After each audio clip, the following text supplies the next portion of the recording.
喺傳統校網區、民生區裏邊咧，最缺係乜嘢咧？就係呢一啲三房嘅大戶型啦。點解咧？因為小朋友多啦，3代同堂咧住埋一齊嘅戶型咧，喺呢一區域咧係好少新樓嘅。嚟，大家我哋一齊嚟睇睇先。呢一個咁大嘅廳咧，呢一邊可以做6位嘅飯廳，呢一邊坐到差唔多係12人嘅客廳，咁一齊喺呢一個客廳度搞 party 啊、活動啊，都唔需要去會所添啊，就可以全部人容納喺一個客廳裏邊喺度共聚天倫啦。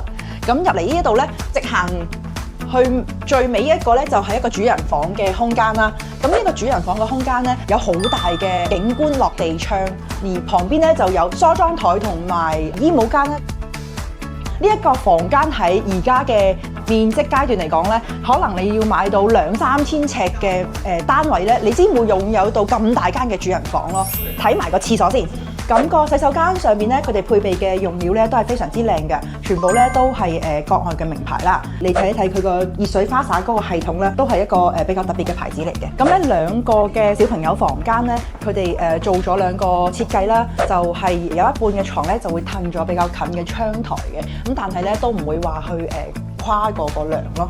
咁樣嘅裝修設計空間咧，係會比較令到我哋走道咧會比較寬闊多啲咯。各位女主人咧最中意就係呢個空間啦。你睇呢個廚房啊，佢備餐嘅位置咧係非常之足夠嘅一個大 L 型啦，再加上呢度係雙星盤嘅手設施啦，同埋咧佢預咗一個好闊嘅空間啊。點解要咁闊咧？就係因為你人多，雪櫃空間一定要多啲噶嘛。咁呢一個單門雪櫃可能唔夠你擺嘅，咁你再呢度放多一個雪櫃。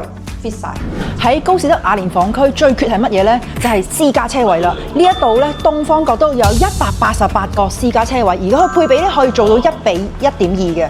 咁仲有一樣嘢咧好特別嘅，就係呢一度嘅私家車位咧可以裝到充電樁啊！而家好多人咧係會揸電車啦、環保啦，同埋而家入油貴啊嘛，揸電車嘅越嚟越盛行啦。咁而家買新樓直接個車位就已經有充電樁啦，絕對你唔需要經過一啲業主會啊、重新裝電樁呢一啲繁複嘅手續，係咪好吸引呢？